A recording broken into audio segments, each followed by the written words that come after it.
뒤에 성경을 따라가 보면 이스라엘이 왜 애굽으로 내려갔나 하는 것을 알 수가 있어요.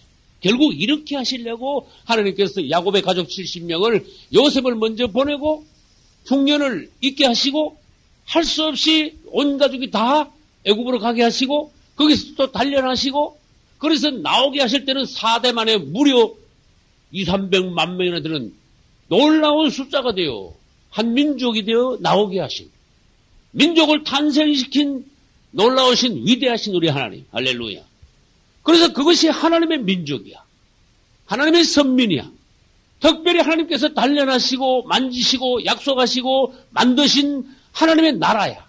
하나님의 백성들을 통하여서 그분은 결국 가나안 땅, 약속하신 가나안 땅에다가 하나님의 왕국을 세우는 것은 그것이 뭐냐? 가나안은 오늘날 우리들에게는 천국을 예표하면서 우리가 천국에 가서 하나님의 나라를 이룬다. 그 가기 전에는 성막과 성전이 있듯이 오늘날 우리들이 교회 생활을 통하여서 이 땅에서 작은 하나님의 왕국을 이루어 간다. 할렐루야.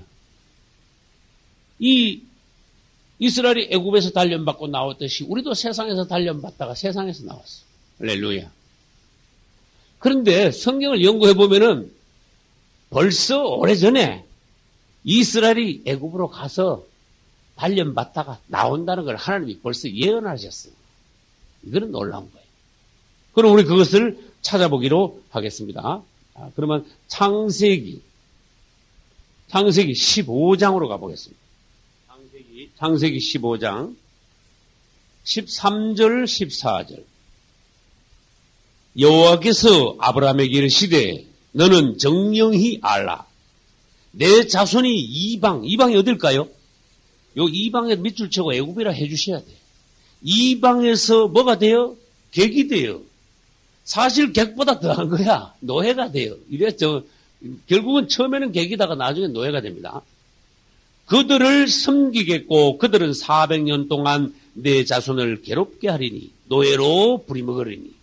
그러나 노예로 부리먹힌 기간은 400년이 아닙니다. 아브라함 때부터 출애굽 때까지가 400년이지 순수하게 노예 생활을 한 것은 백수십 년입니다. 그 다음에 14절 그 섬기는 나라를 내가 징치할지. 섬기는 나라 어디입니까? 이것도 애굽이야. 내가 징치할지며 애굽을 하나님께서 내리치시는 거예요. 그 후에 내 자손이 뭘 가지고? 큰 재물을 가지고 이끌고 나오리라. 할렐루야. 그래서 하나님께서 벌써 아브라함에게 창세기 15장에서 예언하신 것을 이제 창세기 끝에 가면은 야곱의 가족들이 기근을 통하여서 이스라엘들이 애굽으로 이주하게 된다. 그 말씀이에요. 이제 아브라함 때부터 시작된 하나님의 어떤 계획이 이루어질 때가 됐습니다. 그래서 요셉을 하나님께서 먼저 보냈습니다. 그 다음에 기근이 있게 하셨습니다. 그 다음에 요셉이 형제들에게 드러나게 하셨습니다. 요셉을 통하여 모든 가족들을 애굽으로 오라고 하여 이스라엘의 가족들은 애굽으로 이주하게 되었습니다. 할렐루야. 그런데 질문합니다. 창세기 12장에서 아브라함은 기근을 만났는데 애굽으로 내려갔다가 창피만 당하고 돌아왔어요. 근데 우리들이 그런 걸 생각해야 돼요. 아니 야곱 때는 왜 애굽으로 내려가도 괜찮은데 아브라함 때는 기근 때 왜 똑같은 기근인데 왜 내려가면 안 되는가? 그때는 내려가는 거 아니야. 그때는 하나님의 내려가라는 말씀이 없었어요. 그때는 하나님의 계획에 들어가 있는 게 아니고 말하자면 그때는 하나님께서 오히려 기근이 돼가지고 네가 세상으로 내려가느냐 아니냐 이걸 시험하시는 거야. 다시 말합니다. 아브라함이 가나안 땅에 오고 바로 창세기 12장에서 가나안 땅에 가 창세기 12장에서 바로 기근이 들었어요. 맞죠? 이건 뭔가 하면 예수 믿자마자 바로 어려움이 왔을 때 네가 세상으로 되돌아가나 안 돌아가나 보자. 그 시험과 같은 것이. 근데 여기서 아브라함은 실패했습니다. 점수를 잃었습니다. 갔다가 창피만 당하고 되돌아왔습니다. 아브라함 때 기근이 왔습니다. 그때 아브라함은 애굽으로 가면 안 되는 것이었습니다. 그 다음에 룻기 1장 1절 2절 보면은 엘리멜렉 때 기근이 왔습니다. 엘리멜렉은 베들레헴에 살았습니다. 그때 엘리멜렉은 애굽으로는 안 갔지만 어디로 갔어요? 모압으로 갔지요. 그래서 모압 여인 누굴 데리고 왔어요? 결국 룻을. 그래서 모압 여인 룻을 데려오게 됐다고 말이에요. 그래서 모압 여인 룻을 데려온 것은 결국 합력하여 선을 이루신 하나님의 시지만은 엘리멜렉이 기근을 당하여서 모압으로 내려가는 그 자체는 하나님 뜻이 아니에요. 다시 말합니다. 엘리멜렉이 기근 때 모압으로 내려가면 안 되는 것입니다. 그러나 야곱의 가족들이 애굽으로 내려가는 것은 벌써 아브라함 때부터 계획해 놓으신 것입니다. 그리고 그것이 하나님의 뜻이라는 것을 주님께서 보여주시기 위하여서 이제 나중에 가면은 하나님께서 뭐라 하시는가 하면 야곱아 네가 애굽으로 내려가는 것을 두려워 말라. 할렐루야. 이제 요셉이 몇 장에 가면은 형제들한테 자기 자신을 드러내는가 하면 45장에 가면 자기 자신을 드러내요. 45장 끝에 가면은 자기 자신을 드러내고 내가 요셉이다. 그 다음에 아버지에게 가서 내가 애굽에서 총리가 되었음을 알리고 모든 가족들을 데리고 빨리 애굽으로 이사를 오시라고 전하라 해서 이제 형제들을 보냅니다. 그러면 이제 46장에 들어가면은 앞으로 보겠습니다만은 이제 야곱이 준비를 하고 있을 때 뭔가 내가 과연 애굽으로 가도 되겠느냐 하는 마음도 조금은 있었을 거야. 그때 하나님께서 나타나십니다. 46장 3절 하나님이 가라사대 나는 하나님이라 내 아비의 하나님이니 애굽으로 내려가기를 뭐 말라? 두려워 말라 그랬어요. 내가 거기서 너로 큰 민족을 이루게 하리라. 할렐루야. 한 가족이 내려가지만은 나올 때는 네가 큰 민족이 되어 나올 것이다. 4절 봅시다. 내가 너와 함께 애굽으로 내려가겠고 정녕 너를 인도하여 다시 올라올 것이며. 할렐루야. 요셉이 그 손으로 내 눈을 감기리라. 얼마나 야곱이 복받은 사람입니까? 그래서 야곱이 기근을 만났을 때는 하나님의 뜻으로 하나님의 계획에 따라 애굽으로 내려가는 것이 맞다 그 말이에요. 이제 우리는 지금 42장을 보고 있습니다. 42장 1절에서 야곱이 이제 흉년을 당해서 애굽에 곡식이 있다는 소식을 듣고 아들들을 불렀어요. 몇 명을 불렀다고요?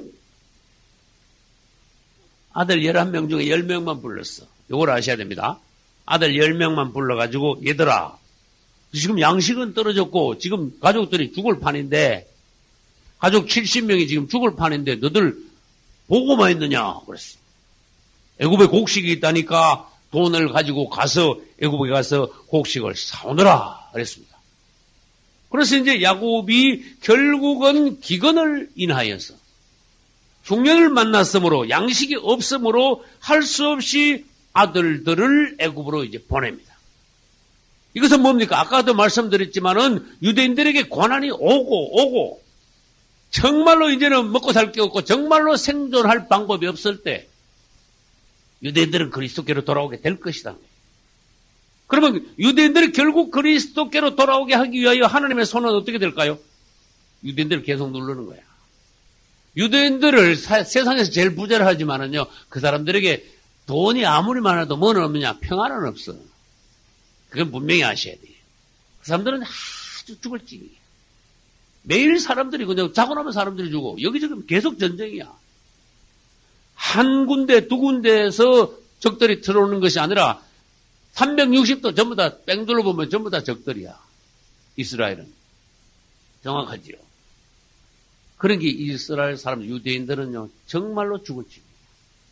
눌리게 생존의 위협을 받고 있어요. 매일 사람들이 죽어요. 유대인들은. 그러니까 매일 죽고 나니까 그 사람들에게는 돈이 무의미하게 돼버렸어. 생존 자체를 위협받아.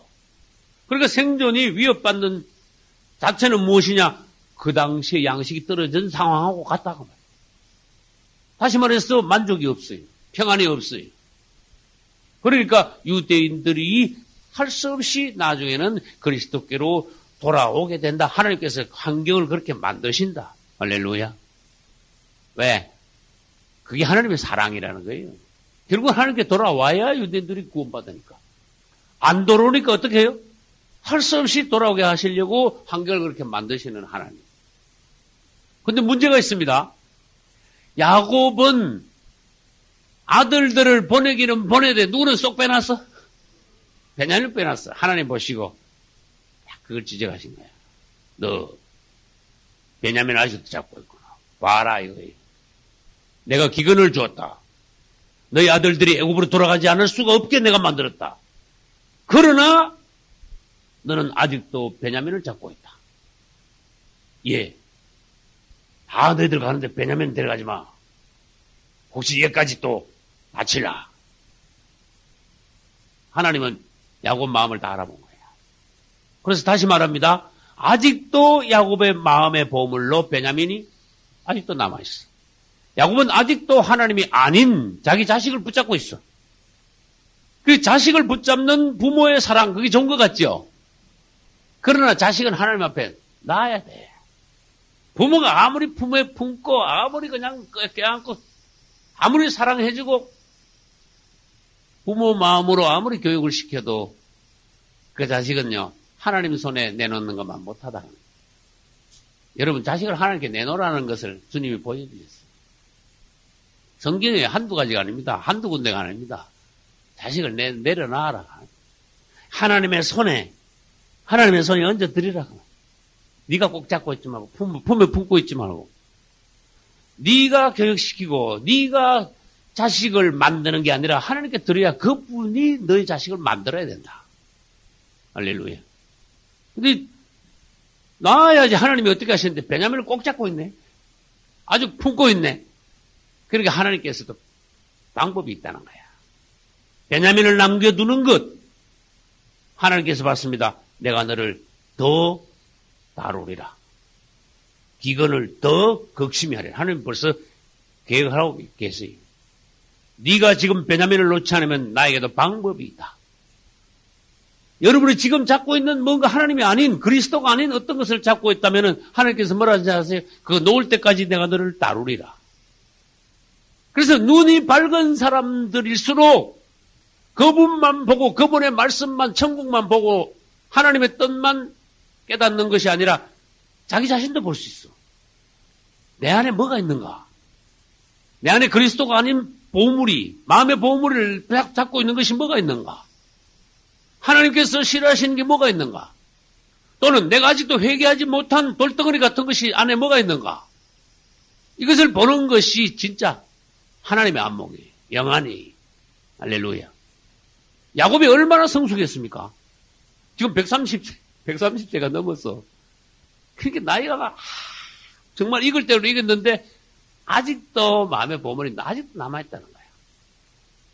여러분은 얼마나 하나님께 다룬받았습니까? 여러분 연세가 얼마입니까? 여러분과 나는 얼마나 더 다룬받아야 되겠습니까? 야곱을 보면은 여러분과 내가 얼마나 다룬받아야 된다는 것을 당장에 알 수 있어요.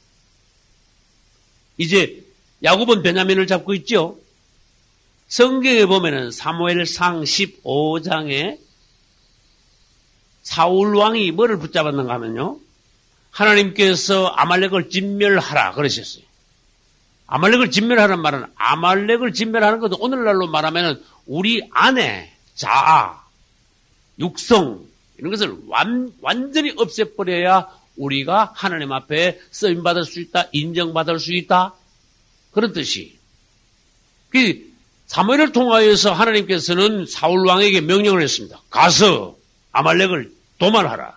진멸시켜 싹 없애버려라. 사람은 남녀노소를 불문하고 그 다음에 짐승은 좋은 거 나쁜 거 불문하고 싹 전부 다 죽이라. 살아있는 건 전부 다 죽이라고 했어요. 그런데 사울이 여기서 완전히 점수를 잃었습니다. 사울은요. 내가 보기 그때 빵점 맞았어. 근데 뭐가 중요하냐. 이 마음 속에 있는 적극적으로 하나님의 말씀에 순종하는, 순복하는, 적극적으로 하나님의 말씀을 이행하기로 작정하는 그 마음. 하나님의 명령이 이것이다. 하나님의 뜻이 여기 있다. 그걸 완전히 마음에 명심하고 하나님의 뜻을 이루고자 하는, 순복하고자 하는 그 마음. 그것이 있냐 없냐 그걸 하나님이 보시는 거야. 근데 사울은 가가지고요. 그냥 막 두드려 보겠어. 그래 놓고는요, 흉내만 내고는요, 막 이것저것 죽인다고 죽이고 막 하긴 했는데, 성 중에 살찐 거, 좋은 거, 아주 포동포동 기름진 거, 전부 다 살렸다. 여러분, 가치 없는 거 죽였다고 점수 나온 줄 아십니까? 사울은 마이너스가 났다니까. 빵점이 아니라 마이너스가 났다. 완전히 하나님께서 거기서요, 사울을 완전히 버렸어. 사울은 결정적으로 거기서 하나님께 버림을 받았어. 왜? 하나님께서 진멸하라 그러는데 왜 남겨뒀다고 말이에요. 내가 좋아하는 거를 남겨뒀어. 오늘날 이 부분에 대해서 영적으로 볼 수 있는 사람이 얼마나 되냐, 그 말이에요. 우리 자신이 하나님께서 싫어하시는 것을 과감히 내려놓고 버리지 못하고 아직도 잡고 있는 어떤 부분, 우린 가지고 있다고 말이에요. 그래서 야곱은 베냐민을 끝까지 붙잡고 있었고, 사울은 뭘 남겨뒀어요? 짐승들 중에 좋은 것을 남겨뒀어. 그 다음에 사도행전 가면은 아나니아와 삽베라가 땅을 팔았습니다. 근데 자기 자신을 위해서 슬쩍 남긴 거야. 무슨 말인지 이해가죠? 나를 위해서 남겨둔 거야. 처음에는 뭐라 했는데, 땅을 팔아가 바치자고 그랬어. 부부가 합의를 했어. 땅 팔아가 여보, 반을 바칩시다. 그랬습니까? 아니야. 땅을 팔아서 바치자 그런 거야. 근데 팔고 난 뒤에 돈을 버는 순간 마귀가 들어온 거야. 자기 자신을 위하여서 남겨둔 거야. 빼돌린 거야. 빼돌린 거야. 하나님께서 보시기에 아주 나쁜 거야. 마귀한테 적극적으로 당했어. 그것은 오늘날 영적인 사망에 이른다는 것을 보여주시기 위해서 아나니아와 삽베라가 그날 하루에 다 죽었다 하고 말이야. 여러분 자신은 남겨둔 게 없느냐 이걸 봐요. 마음의 보물을 내든지. 그래서 오늘날 난 이거를 이 말씀을 준비하면서 이거를 봤어요. 애굽이 여기 있는데 이스라엘 애굽에서 나왔어요. 나왔는데 뭐가 나왔냐? 두 가지가 나왔어. 하나. 처음에는 사람이 나왔어. 사람이 나왔어. 그 다음에 뭐가 나왔는가 하면 사람도 나왔지만 물건도 나왔어. 이 오늘날 우리가 애굽에서 나온 것은 뭐냐? 세상에서 나올 때 우리 자신만 나와서는 안 된다. 물질도 같이 가지고 나와야 된다. 이게 어려운 것 같지만은 어떤 사람은 나는 봤어요. 사람은 자기 자신만 세상에서 나와서 구원받았지 물질은 세상에다 아직도 둔 거야. 이해가 안 가는 사람들이 얼마든지 있어요. 이 말이. 그래서 자기 물질이 세상에다 뒀어. 아직. 안 가지고 나온 거야. 그거 뭔데? 세상에서 이걸 막 쌓아두고 불리고 막 그걸 가지고 막 영화를 누리려 하고 물질에 그 마음이 있고 애착이 있고 돈 버는데 목적을 두고 아무튼 안 믿는 사람하고 너무너무 똑같아. 돈이 우상이야. 하나님께서 만약에 그 사람을 사랑하신다면 그 사람 틀림없이 거지됩니다. 왜? 진짜 돈 따라가고 돈 좋아하는데 점점 부자가 되면 그 사람 지옥으로 직행해야 돼. 그럼 그 사람을 하나님께서 건질 마음이 있고 사랑하신다면 그 사람 거지를 만들어야 돼. 주님을 찬양합시다. 그래 돈을 놔버린가? 아, 이 돈이 안고 다니구나. 내가 왜 이걸 따라갔냐? 내가 왜 그걸 사랑했냐? 그걸 붙잡고 있었냐? 거기다 애착을 뒀느냐? 아, 주님밖에 없구나. 그 사람 조금 철이 드는 거야. 조금 눈 뜨고 이제 사람 돼가는 거야. 그러니까 물질까지도 세상에 두면 안 된다. 다 가지고 나오라. 그래서 이스라엘도 사람과 물질, 재물이 같이 나와가지고 어떻게 했어요? 이걸 가지고 광야에서 하나님께 드림으로써 광야에서 이스라엘은 성막을 건축할 수 있습니다. 할렐루야. 이스라엘 사람들이 재물을 갖다가 애굽에 두고 몸만 나왔으면은 성막에서 광야에서 성막 건축은 없습니다. 더 이상. 오늘날 여러분들이 재물을 세상에 놔두고만 오늘날 교회는 설 수가 없습니다. 오늘날 교회 건축은 없습니다. 교회 자체가 없어집니다. 물질이 같이 따라 나와야 이 오늘날 교회가 형성이 되는 거야. 설 수 있는 거예요. 할렐루야. 그리고 물질을 세상에 두고 몸만 나온 사람 뭡니까? 되돌아가게 돼 있어. 그게 누구야? 바로의 제안이야. 얘들아, 짐승은 놔두고 가라. 바로 그랬어. 모세, 안 됩니다. 오늘날 그렇게 한 사람이 진짜 많습니다. 마귀의 제안에 넘어간 사람들이 대단히 많습니다. 여러분은 다 가져 나오시기를 예수 이름으로 축원합니다. 아브라함은 이삭을 드릴 때 드릴까 말까 안 그랬어. 깨끗하게 싹 드렸어. 그러니까 아브라함이지. 놀랍지요. 그 다음에 한나는 사무엘 드릴 때요. 참 내가 보니까 한나가 여자가 참 확실했어. 깨끗했어. 하나님께 약속을 딱 했습니다. 주님, 나에게 아들을 주소서. 이 한을 풀어주소서. 그러면 내가 젖될 때까지만 키우고 아이가 젖이 떨어지면 당신께 드리겠나요? 정말 하나님께서는 그 소원을 받으시고 한나의 퇴를 여시고 아들을 주시고 한나는 한이 풀렸어. 할렐루야. 모든 여자의 수치를요 다 씻었어. 주님을 찬양했어. 할렐루야. 한나의 찬양. 그러난 뒤에 얼마나 젖 떨어지면 이 아들을 낳아야 되니까 얼마나 소중하게 주님 안에서 이 아이를 키웠겠어. 키우고 젖이 떨어졌습니다. 이야, 근데 약속은 지키긴 지키는데 1년만 더 품에 안고 키웠으면 좋겠다. 안 그랬어요. 젖 떨어지고 난 뒤에 한나는요, 깨끗하게 한나 사무엘을 낳았습니다. 여자지만 굉장히 깔끔합니다. 나도 당신께 약속을 지켜 이 아이를 드리나이다. 할렐루야. 그러니까 멋있게 하나님 앞에 약속을 지킨 한나에게 주님께서는 어떤 축복을 하셨느냐? 삼남 2년을 플러스로 보너스로 떠주신 거예요. 한나가 아이를 계속 못 낳던 한나가 사무엘 바쳐가 3남 2년 할 줄 누가 알았어? 이게 하나님의 축복이 이렇다는 거예요. 할렐루야. 여러분들이 뭐를 꽉 잡고 있으면요. 사무엘이 있다 합시다. 꽉 잡고 있으면 뒤에 건 없어. 이거 앞에 걸 낳아야 뒤에 게 오는 거예요. 아브라함이 이삭을 낳았으니까 이삭이 하나님께 드려졌다가 되돌아왔습니다. 부활의 이삭으로 되돌아온 거예요. 할렐루야. 이삭을 하나님께 드리기 전하고 드리고 난 후하고 이삭은 다른 이삭이라는 걸 아셔야 돼요. 똑같이 생겼겠지? 아닙니다. 이삭은 전혀 다른 이삭이 되어 아브라함의 품에 돌아왔습니다. 할렐루야. 이제 우리는 신약에 와서 마리아가 향유를 어떻게 하나님께 주님께 드렸냐 이것도 봐야 돼요. 마리아가 향유 드릴 때 나는 남자로서 창피해가지고 마리아가 예수님께 향유를 드리는데 한 옥합을 가져서 향유를 깨어가지고 주님께 부었습니다. 그러면요 머리가 돌아가는 사람 그러니까 이거 한 2, 3천만 원 가는데 요걸 한 방울 뜯길까 두 방울 뜯길까 주님한테 아니면 이번에 반 부어드리고 다음에 또 우리 집에 자주 오실 텐데 그 다음 또 반을 부어드릴까 별 생각을 다 할 수도 있어요. 주님을 덜 사랑하면 그래. 주님을 정말 사랑하면요 주님 이게 너무 적습니다. 내가 주님을 사랑하는 마음을 다 표현한다면 이 향유 옥합이 100개나 1000개는 있어야 됩니다. 할렐루야.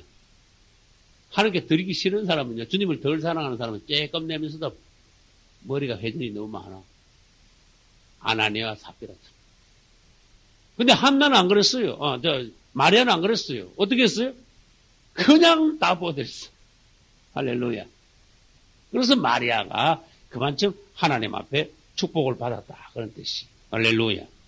이제 6절을 보겠습니다. 42장 6절.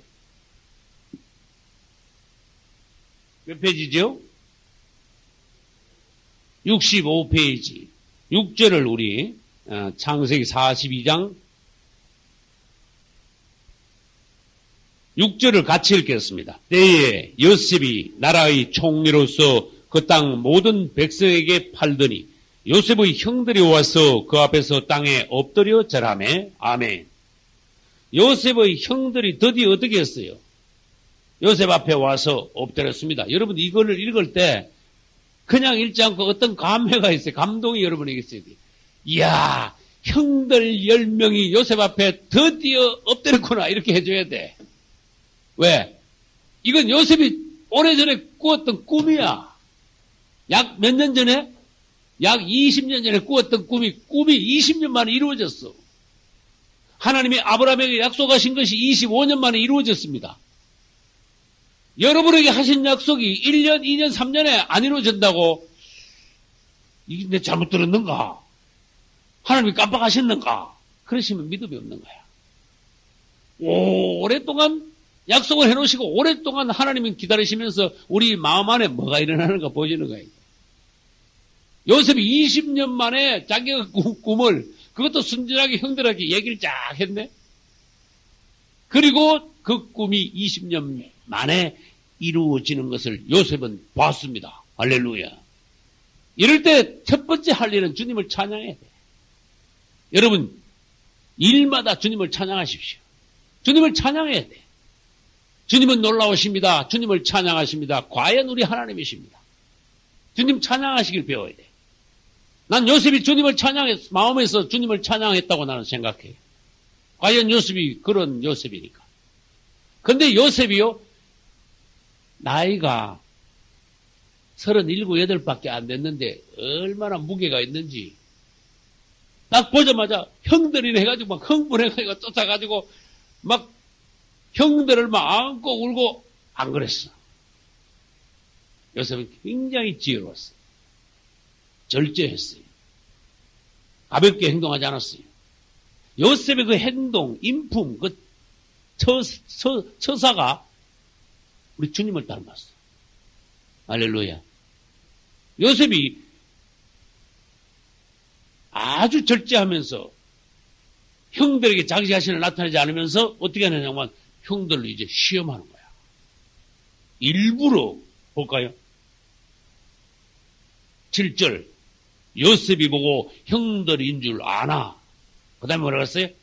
모르는 체하고 그 다음에 음한 소리로 공연히 그냥 음한 소리를 냈어요. 이게 아무나 되는 일 아닙니다. 여러분 사람이 가벼우면요 참지를 못합니다. 뭐를? 이 반가운 것도 참지 못합니다. 슬픈 것도 참지 못합니다. 자기가 출세한 것도 알리고 싶어합니다. 아무튼 가벼운 사람은 뭔가 그릇이 작기 때문에 담아둘 수가 없습니다. 요셉은 얼마나 그릇이 큽니까? 형들을 시험하기 위하여서 때가 되면은 내가 내 자신을 형들에게 알릴 것이다. 그러나 지금은 때가 아니라는 걸 알고 오히려 엄하게 말했어. 엄하게 말했습니다. 그러면 다시 말합니다. 요셉이 절제를 잃지 않은 것은 이것은 그리스도께서 어떤 분인 것을 요셉을 통하여 나타내기 위해서 절제하는 요셉을 보여준 거야. 할렐루야. 두 번째, 오늘날 너희들도 종이 되려면은 요셉처럼 이처럼 절제하는 자가 되어야 된다. 성령의 열매 중에 9번째. 할렐루야. 절제 다 잘하다가 절제 못하면은 학업해 버린다 그런 뜻이야. 절제. 심지어 사적인 얘기합시다. 성질도 절제할 줄 알아요. 심지어 사적인 얘기씩 해봅시다. 먹는 것도 절제할 수 있어야 돼요. 먹는 거. 다 절제할 수 있어요. 좋을 때요, 막 너무 좋아하면 이게 혼란해서 너무 좋아하면 마귀한테 당해버립니다. 그 다음, 슬플 때도 슬픔도 절제할 수 있어야지. 그렇지 않으면은 사람이 너무 슬픈데 너무 떨어져 버리면요, 마귀한테 대분당해. 그래서 마귀가 팍 떠버리면요, 그때 자살하는 거야. 슬픈 것도 너무 내려가 버리면. 주님 앞에 가서 울으시라. 할렐루야. 주님의 위로가 있을 것이고, 주님께서 이것이 무엇인가 보여주실 것이고, 혼안에서 이렇게 슬퍼할 일이 아니라 하나님의 뜻을 이를 통하여 보게 하시고, 할렐루야.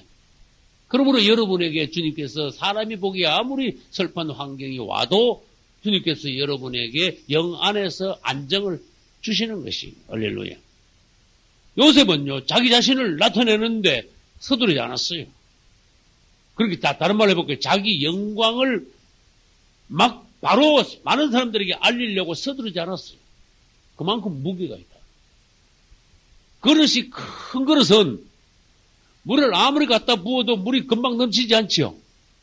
조그마한 종재기는 물 조금만 갖다 둬도 팍 넘치지요. 요셉은 큰 그릇입니다. 자기의 영광을 즉각 사람들에게 나타내지 않았습니다. 형제들이.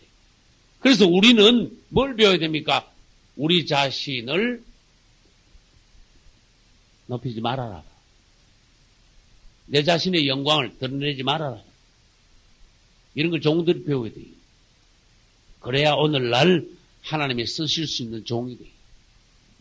야망을 죽이라 그런 뜻이에요. 내 이름을 날리려고 하지 마라. 그 다음에 뭐도 하지 말아야 되는 것만 하지 말아야 되는 게 얼마나 많겠습니까? 그것만 가지고 계속 얘기되겠죠. 그러나 중요한 거 생각나는 대로 해봅시다. 여러분 종들이 자신을 변호하지 말아야 돼. 하나님이 나를 변호하시게 해야지. 누가 억울한 소리 하면 억울한 소리만 막 찾아다니면서 내가 언제 그랬냐, 당신은 어땠냐. 남들이 나를 오해하고 남들이 나를 공격할 때 내가 직접 나서서 내 자신을 변호하지 마라. 그건 뭐냐? 남들이 나를 눌러가지고 내려가게 할 때 난 내려가기 싫다는 뜻이야. 그런 사람은 뭔지 아세요? 남들이 올릴 때 나를 죽게 세울 때 좋다고 막 올라갈 사람들이야. 남들이 죽게 세울 때도 비행기 타지 말고 남들이 막 내릴 때도 안 내려가려고 나를 변호하지 말고 내 체면 깎일까 두려워하지 말고 남들이 나를 어떻게 볼까 창피하게 생각하지 말고 할렐루야. 그래서 우리는 내 자신을 높이지도 말아야 되지만 변호하지도 말아야 돼. 이 종들의 기본 인격입니다. 그 다음 구걸하지 마라. 이게 중요한 거예요. 여러분 세상에 요즘 구걸하는 사람이 어디 있습니까? 그러나 영적으로 구걸하는 사람도 있다는 걸 아셔야 돼요. 그래서 옛날에 내가 여러분에게 잠깐 간증한 적이 있어요. 내가 한 7, 8년이나 전에 우리 고향 시골에 가가지고 사촌 형님 집에 이렇게 갔다 왔는데 그 동네에 우리 형님의 부인과 장모님이 그 동네에 조그마한 교회에 다니시더라고요. 내가 그 교회를 갔어요. 이분이 누구신데 신앙 지도를 좀 잘해 주십시오. 갔어. 근데 그 교회 목사님이 나보자마자 다른 얘기를 안 하고 시골에서 목회하다 보니까 죽겠습니다. 이래요. 그래가지고 매달 뭐 쌀도 없고 뭐 애들 학비도 뭐 저쪽에 외지에 가서 공부를 가르치는데 학비도 없고 뭐 도와주는 데도 없고 막 아니 만나가지고 헤어졌는데 죽는 소리를 계속 하는 거야. 내가 속에서 주의 종들이 왜 죽을 각오를 하고 주의 종을 했을 텐데 고위 오식하려고 주의 종 하지 않았을 텐데 그 다음에 또 시골에 왔으면 각오를 하고 왔을 텐데 시골에 와가지고 남한테 보는 사람들한테 계속 말하는 거 그건 뭡니까? 구걸하고 있는 거야 지금. 분명히 아셔야 돼요. 구걸하고 있는 거라니까. 그런 식으로 해서 하나님께서 기뻐하시겠냐? 예. 넌 나한테 구해야지. 사람한테 네가 형편이 안 좋고 어렵다는 것을 자꾸 사람한테다가 광고를 하지 마. 사람들이 나 도와달라고 자꾸 손 내밀지 마. 도와줬으면 하는 그런 마음 갖지 마. 너는 영적으로 거지야. 너는 구걸을 하지 마. 하나님께서 너를 책임지시도록 한번 만들어봐. 주님, 내가 주의 종이 됐습니다. 안 주시면 난 굶는 수밖에 없습니다. 나 굶으면은 주님 창피입니다. 그 목사들 전부 다 거지같이 사네. 응? 그 목회하는 사람들은 전부 다 되게 형편없네. 결국은 단련을 나를 좀 시킬 수 있지만은 주님이 결국은 나를 굶어줄 때는 못 하실 겁니다. 내 생활을 주님이 책임지시고 그 다음에 나로 하여금 당신의 일을 하게 하소서. 일꾼이 일을 하는데 주인이 일꾼을 머슴을 먹이지도 않고 일 시키겠습니까? 할렐루야. 맞죠? 하나님 앞에 배짱 있어야 돼요. 근데 하나님은 제껴놓고 사람한테 자꾸 구걸을 하면요. 주님 알죠. 구걸 시켜내봐라. 너 나한테 와서 구하지 않았으니까 난 너 줄 수 없다. 구하지도 않는데 어떻게 주냐. 종들이 뭐 해야 해도 구걸하지 마. 다시 말할게 없는 표시 내지 마. 무슨 말인지 알겠죠? 아무리 없어도 주의 종들이 나올 때는 그래도 좀 그래도 좀 세수 좀 합니다. 그래도 좀 이렇게 거울도 좀 가지고. 말하자면 시골에서 목회한다고 깨재재부리하게 나오지 마라. 그런 뜻이에요. 이게 하나님께 영광. 주님이 엄밀한 중에 나의 필요. 내가 무엇이 있어야 되는가 주님은 아시지요. 주님만 알고 계셔야 됩니다. 할렐루야. 사람들이 이걸 하는 건 나 원치 않습니다. 왜? 내가 왜 사람들한테 알리고 사람들한테 듣고 합니까? 다 그래야 돼요. 하나님의 사람이라면 그래라 그런 뜻이에요. 다시 말합니다. 사람에게 도움을 요청하지 마십시오. 표시를 내지 마십시오. 그럼으로써 하나님이 나를 어떻게 책임지시는가 그걸 만민에게 보이십시오. 그거를 간증하십시오. 그러므로 하나님은 신실하시다. 종들에 대하여서 그분은 신실한 분이다. 책임지시는 분이다. 내가 이렇게 살아왔는데 하나님이 나를 먹이 살리시더라. 봐라. 그러므로 하나님께 영광을 돌리시라 그런 뜻이에요. 다시 말해서 사람에게 구걸을 하는 사람은 그 사람 통해서 평생 절대로 하나님 영광 안 나타납니다. 그래서 우리는 뭐요? 나를 위하여 구걸하지도 말고 나를 위하여 변호하지도 말고 나 자신을 높이지도 말고 내 영광을 막 드러내고 한번 높아지고 유명해지고 출세했으면 막 이름 날리려고 자기 자신을 알리려고 너무 그러지 마라. 그 사람 통해서 주님은 절대로 나타나지 않는다. 조금 빈대가 안 맞는 간정을 예화를 하나 든다면 우리나라 소설 중에 춘향전이 있는데 굉장히 거기 보면요 우리 조상들이 지혜롭다는 걸 알 수가 있어요. 야 우리 조상들이 확실히 지혜로운 데가 있다. 이몽룡이가 서울 가서 과거에 합격했습니다. 맞죠? 막 비까지 다 비리리리 하면서 막 요란하게 고향으로 내려왔습니까? 아니야. 가만히 내려왔어. 행색은 하고 거지 중에 오만상 거지 행색 일부러 그냥 이것도 다 떨어져 해가지고 옷은 막 깨끗이 해가지고 얼굴을 새카맣게 바르고 일부러 굶어가지고 막 얼굴을 막 완전히 거지상 해가지고 그래도 진짜 찾아왔어요. 자기를 드러내지 않은 거야. 완전히 자기를 감추고. 우리 예수님이 이 땅에 2000년에 오실 때 정말 그분 자신을 감춰버렸습니다. 그래서 이 눈이 열린 사람 외에는 그분 아무도 못 알아봤습니다. 이 지구상에서. 이야, 오늘날도 우리는 그분 누군가 알면 오늘날도 다행이야. 할렐루야. 이몽룡이 가가지고 이 사람 저 사람 시험했다니까. 장모한테 가지고 장모님 나요. 밤에 그냥 왔는데 웬걸 옛날엔 불이 없잖아. 등불을 켜고 호롱불 켜고 이러고 볼다. 아이고 이거 웬 상거지 왔냐. 아이고 장모님 뭐 딴 얘기 하지 말고 나 배고파 죽겠는데 밥이나 좀 주시오. 밥을 갖다 어떻게 웬걸 막 먹어버리네. 그러니까 그것은 유명한 말이 나와. 마파람에 개눈 감춰주시지 그래. 다 못치 아파 그 자리에서. 아이고 나 망했네. 우리 딸 망했네. 근데 춘향이한테 가요. 춘향이 또 시험. 주님이 우리를 반드시 시험하십니다. 할렐루야. 우리가 나 전에 그런 얘기 했어. IMF 옛날에 10년 전에 터지고 왜 그렇게 여자들이 보따리 싸고 집 나가는 여자들이 우리나라에 왜 이렇게 많았냐. 사실이잖아. 나도 주위에서 봤으니까. 잘 살 때 보따리 싼 게 아니고 남편이 실직하고 돈 못 벌어오고 그러니까 보따리를 쌌어. 이야 내 생각 그런 여자고 왜 살았냐 싶어. 어떻게 살았냐 그러냐. 오늘날 우리 비교 한번 해볼까요? 주님 우리 축복하시면 주를 믿는데 고생을 그냥 시키면 아이 내가 뭐 고생하려고 예수 믿었냐 그러면서 그냥 보따리 싸는 사람이라 보는 거야. 결국은 춘향이도요 감옥에 이몽룡에 찾아왔는데 자기의 정절을 말했어. 나는 그리스도 당신을 위하여 오늘까지 정절을 지켰다. 할렐루야. 여러분이 그리스도를 끝까지 이렇게 신뢰하는 믿음을 버리지 않는. 그래서 춘향전도 보면 우리 조상들이 저 지혜롭잖아. 그죠? 우리 한국 온 민족이라니까. 성경적인 데가 있다니까. 할렐루야. 그 다음에 8절 보겠습니다. 8절. 42장 8절. 요셉은 그 형들을 아나. 그들이 누구예요?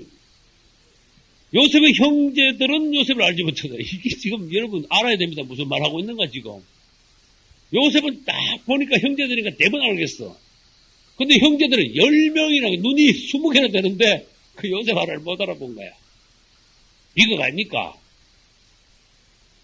우리 그리스도께서는 유대인들을 알고 사랑하시고 뭔가 그들을 품고 오늘까지 먹이고 인도하시고 역사하고 계신데 유대인들은 전혀 요걸 몰라.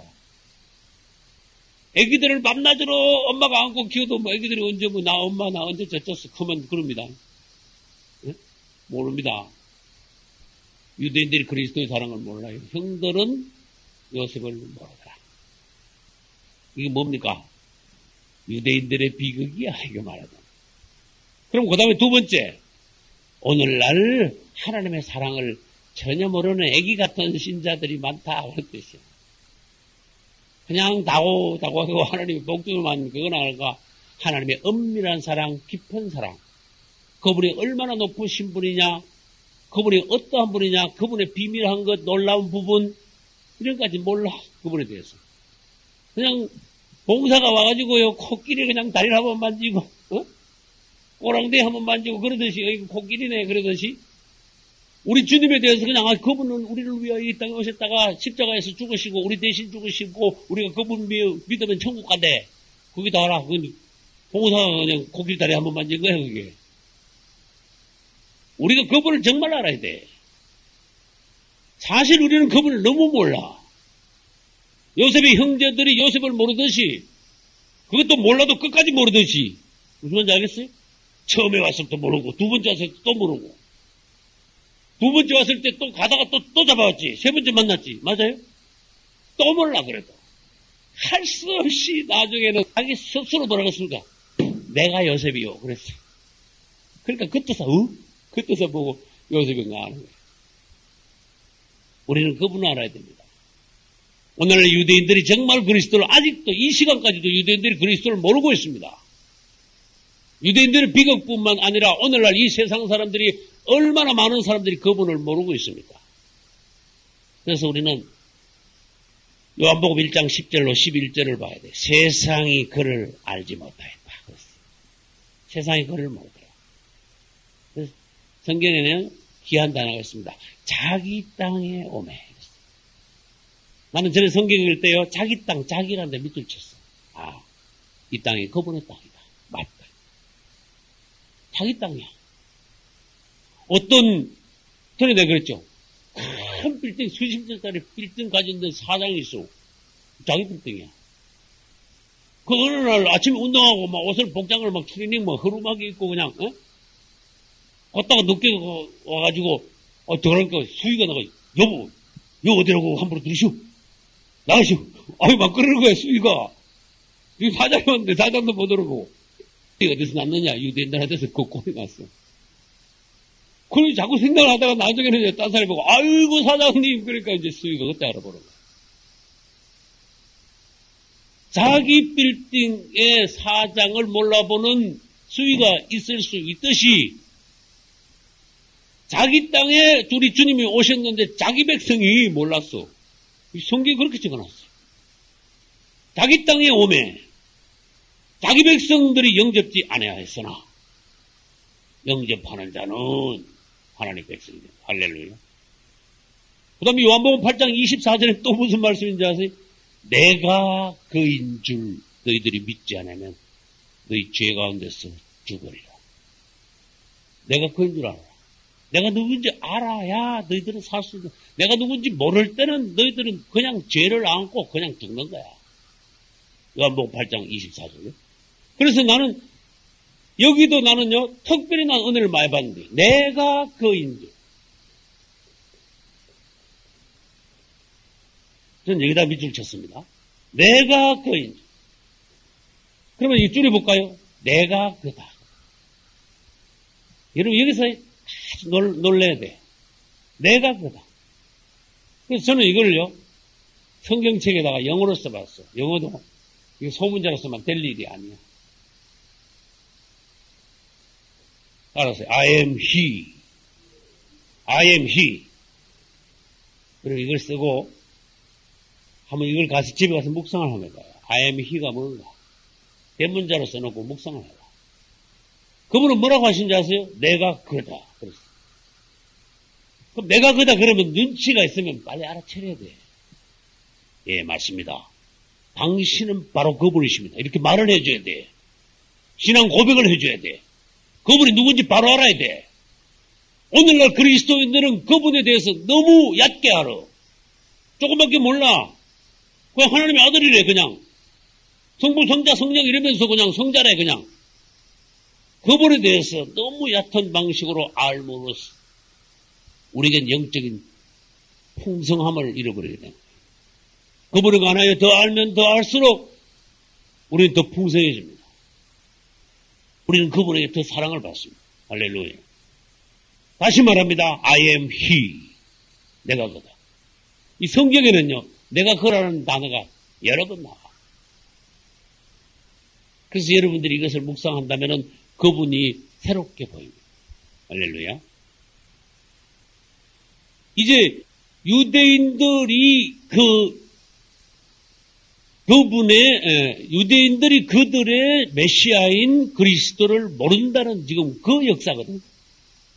요셉의 형제들이 요셉을 알지 못하는 것은 유대인들이 그리스도를 모른다. 오늘날까지 믿지 않는다. 그 말이에요.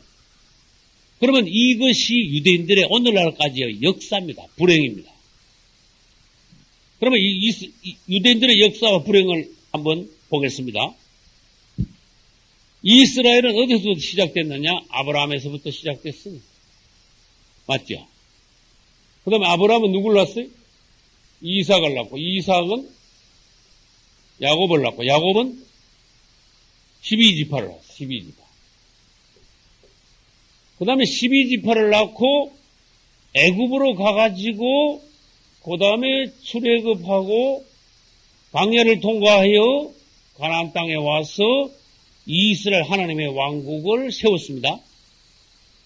이 출애굽과 가나안 들어가기 직전에 여기서요 하나님의 큰 종이 일어났습니다.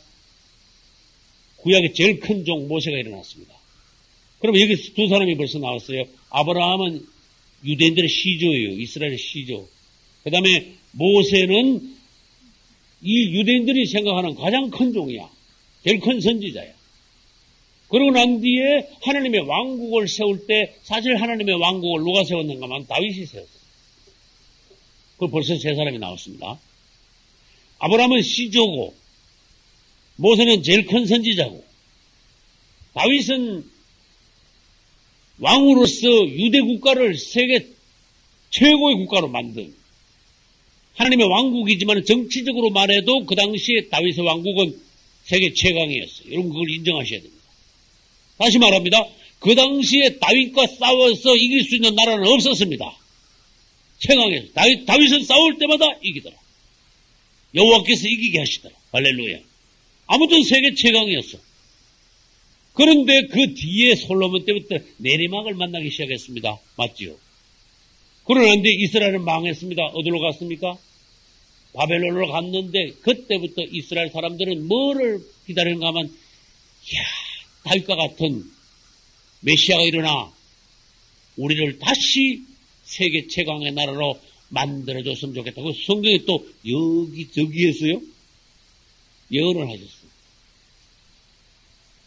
다윗의 왕위를 이을 다윗의 왕권을 가지고 올 영원한 왕이 오리라는 것을 성경 구약에서는 여러 군데 말하자면 유대인들에게 메시아를 하나님께서 약속하셨어요. 그래서 구약의 주제가 뭡니까? 왕이 오신다. 메시아가 오신다. 그리스도께서 오신다 하는 것이 구약의 주제야 말하자면. 근데 유대인들은 한 칸 낮춰서 그것을 해석했습니다. 정치적인 메시아가 와가지고 정치적으로 유대 왕국을 다시 다윗 시대, 솔로몬 시대 같이 세계 최고의 왕국으로 세울 것을 기대하고 계속 기다린 거야. 바벨론 포로 70년 만에 다시 돌아왔습니다. 맞죠? 그리고 수백 년이 지나고 난 뒤에 성경의 예언을 따라 예수님이 진짜 오셨습니다. 메시아가 진짜 오셨어. 얼마나 역사적인 순간입니까? 그런데 유대인들이 그리스도를 영접했다? 몰라봤다. 지금 우리 뭐 하고 있습니까? 요셉의 형제들이 요셉 앞에 와서 엎드렸지만은 저분이 누군가 몰랐다. 유대인들이 그리스도께서 오셨는데도 저분이 누군지 몰랐다. 그래서 이 오신 그리스도를 이스라엘은 배척했습니다. 맞죠? 십자가에 못을 박아버렸습니다. 이게 유대인들의 제일 큰 비극이네요. 그분을 배척하고 그분을 십자가에 못 박은 거예요. 그런데 이들은요, 하나님 앞에 형벌을 받아가지고 온 세계 다 흩어져요. 온 세계 다. 이걸 디아스포라라 그럽니다. 그러나 세상 끝에 가면은 다시 본국으로 돌아와 이스라엘이 하나 되게 하십니다. 그러고 난 뒤에 주님은요, 유대인들을 또 시험하시오. 진짜가 오시기 전 가짜를 먼저 보내요. 근데 진짜는 우리 다시 오실 예수님이고, 가짜는 누구야? 적그리스도가 먼저 오는 거야.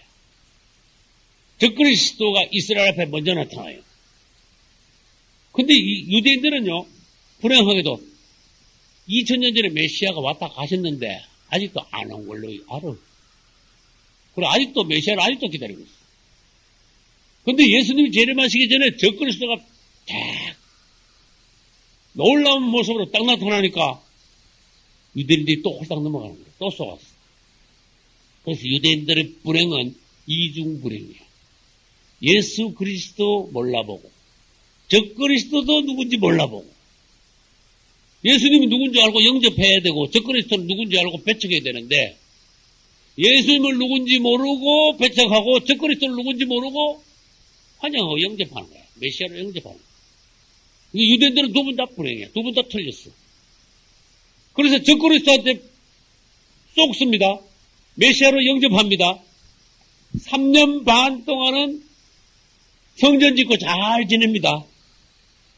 근데 중간에 가가지고 어떻게 되냐? 적그리스도가 조약을 파기하고 엎어버려요. 웬걸 메시아인 줄 알았던 적그리스도가 이스라엘 사람들을 무자비하게 죽여버립니다. 그래서 성경은 스가랴서 가면 이스라엘 그 당시에 이스라엘 3분의 2가 죽게 될 것이다. 이것을 뭐라 하느냐? 야곱의 환란. 그러고 난 뒤에 이후 3년 반 동안에 유대인들은 도피처로 도망가. 도피처로 도망갑니다.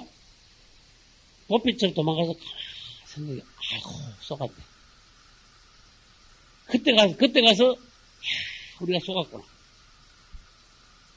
적그리스도를 우리가 왜 그렇게 어리석게도 메시아로 영접했는가? 그때 성령이 부어집니다. 신약 성경을 이스라엘 사람들이 처음 읽게 됩니다. 지금 유대인들은 신약 성경을 읽지 않습니다. 신약 성경을 읽는다면 그리스도에 대해서 알 건데 그때 가야 후 3년 만에 가야 신약 성경을 읽는 거야. 다 같이 읽는 거야.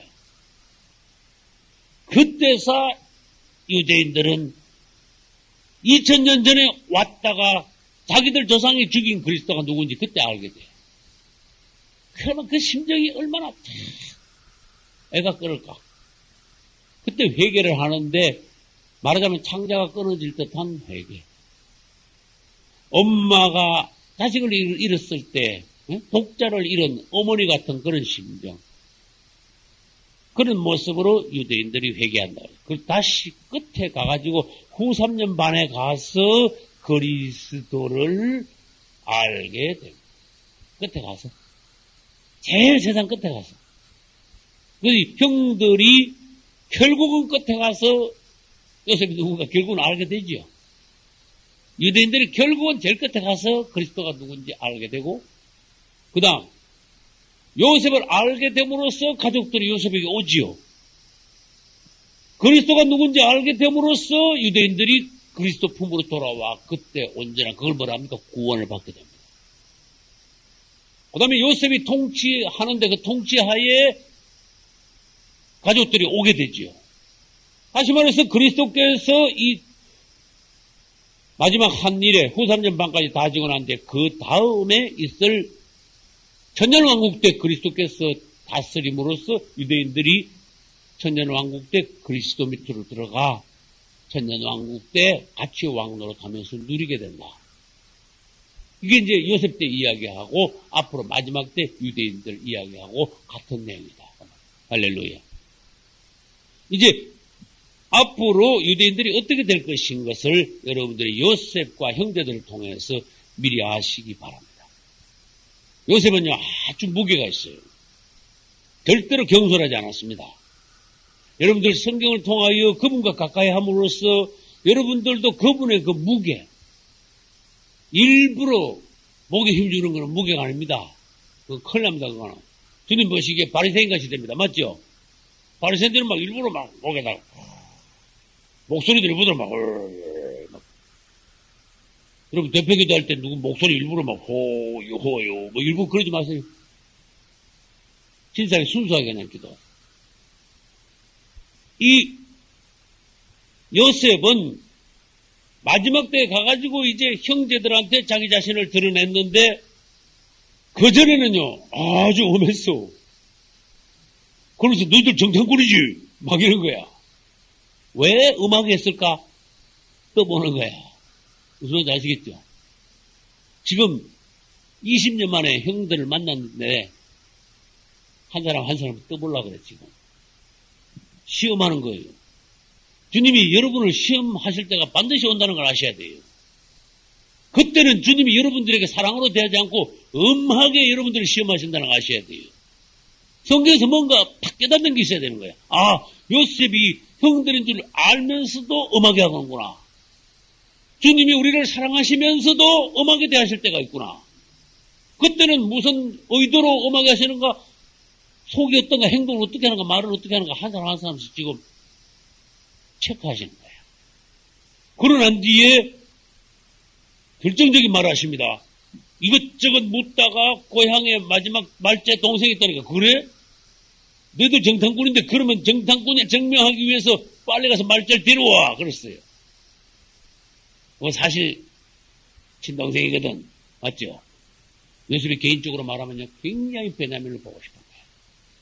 20년 동안 자기 친동생하고 헤어졌어요. 라헬은 요셉과 베냐민을 놓고 죽었습니다. 근데 하필이면은 10명의 형들이 왔는데 자기 친동생 베냐민만 안 왔다. 그래서 떠보다가 잘 됐다. 너 동생 있다고? 동생 데려와봐. 그 대신 너희들 갔다가 다시 올 때 베냐민을 너희 동생을 데려오지 않으면 절대로 내 얼굴 못 볼 줄 알아라. 그리고 볼모를 하나 딱 잡아놨어. 나와버리면 어떻게 갔다가 안 올까봐 하나 딱 묶어가지고 감옥에다 집어넣어버렸어. 누구? 시몬을 갖다가 형제들이 보는데요. 쇠사슬로 묶어서 감옥에 집어넣어버렸어. 빨리 안 오면은 너희들 이 형제가 죽는 줄 알아. 그리고 이제 돌려보냈습니다. 그 전에 요셉은요, 형들이 사랑스러우면서도 아주 형들을 엄하게 다루는데 3일간 감옥에다 가다 버렸어. 맞습니까? 엄하게 말했다. 3일간 감옥에 가뒀다. 그 다음에 시몬만 가둬놓고 다른 형제들을 집에 돌아가게 했다. 주님께서 우리를 다루실 때 이렇게 우리들에게 고통을 주시고 또 시험 연단을 하신다는 것을 여러분들이 깨달으셔야 돼요. 그래서 3일간 형들이 감옥에 있을 때 르우벤이 뭐라는 줄 알아요? 그거 봐! 그러니까 내가 전에 요셉 그렇게 하지 마라 그랬잖아. 그때 이제 나오는 거야. 다시 말해서 봐요. 우리가 어떤 고난에 처했을 때 죄가 우리 떠오르는 거야. 그때 내가 주님 앞에 결정적으로 죄를 지었는데 주께서 오늘날 나를 이처럼 징계하시는구나. 죄값을 치르게 하시는구나. 죄를 생각나게 하시는구나. 빨리 회개하셔야 돼요. 그래가지고 형제들이 3일간 갇혀있는 동안에 요셉 옛날에 모질게 해가지고 팔아먹은 거 그거 양심에 막 찔린 거야. 그래놓고는 3일 뒤에 꺼지면 해가지고 15원만 받아 놓고는요, 전부 다 보냈어. 근데 요셉이 얼마나 놀랍습니까? 엄하게 하면서도요, 굉장히 자상하다는 거예요. 종을 불렀어. 얘들아, 저 10명 자루에다가 전부 다 곡식을 다 채워라. 그리고 그들이 곡식 살라고 가져온 돈은 아고에다 또 싸가지고 다 집어넣어가지고 봉해가지고 돌려보내라. 그리고 요거는 집에 가져갈 거고 가는 동안에 먹을 양식을 따로 담아줘라. 할렐루야. 곡식을 줬을 뿐만 아니라 가지고 온 돈도 대싸가지고 돌려보내고 길 양식까지 더 주고. 요셉은 이렇게 섬세하게 형제들을 사랑했어요. 아직도 몰라. 형제들 아무것도 모르고 있어 지금. 다 형들인데도 요셉의 어떤 그 사랑, 엄밀한 그 돌봄, 요셉 자체가 누군지 모르는 거야. 그래서 유대인들이 그렇다. 오늘날 우리가 하나님의 사랑을 알지 못한다. 그걸 보여주는 거예요. 요셉이 그처럼 섬세하다. 그리스도의 사랑이 이처럼 섬세하시다. 우리를 향하여. 할렐루야. 그분이 여러분들을 섬세하게 사랑하셨다는 걸 여러분도 인정하셔야 돼요. 생활 중에 돌보셔야 돼. 돌아보셔야 돼. 이런 세세한 데까지 그분은 우리를 사랑하시고 돌보셨구나. 네? 그래서 이제 형제들이 길에서 가다가 중간에서 자루를 하나를 땄어요. 깜짝 놀랐어. 집에 가서 자루 10개를 다 땄어요. 더 깜짝 놀랐어. 집에 가서 보니까 웬걸 자루마다 돈이 그대로 다 나오네.